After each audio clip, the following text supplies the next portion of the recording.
వేసవి నేను మొక్కల్ని కాపాడుకోవడం కోసం మల్చింగ్ కూడా ఒక పద్ధతి.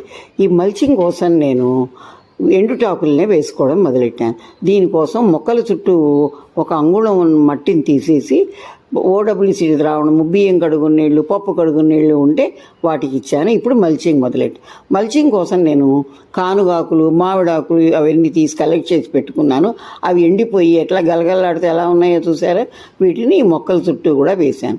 ఇలా వేయడం వల్ల వేళ్ళకి ఎండ వేడి నుంచి రక్షణే కాకుండా మనం ఇచ్చే ద్రావణాలని ఒడిసి పట్టుకొని మొక్కల మొదళ్ళకి ఇవి అందిస్తాయి. అంతేకాకుండా కర్షక మిత్రులు వానపాములు ఉన్నాయి చూసారా, వాటికి ఆహారంగా కూడా ఉపయోగపడతాయి. ఈ వానపాములు ఆహారం కోసం పైకి కిందకి తిరగడం వల్ల మన మట్టి గుల్లబడిపోయి వేళ్ళకి బాగా ఉపయోగపడుతుంది అన్నమాట.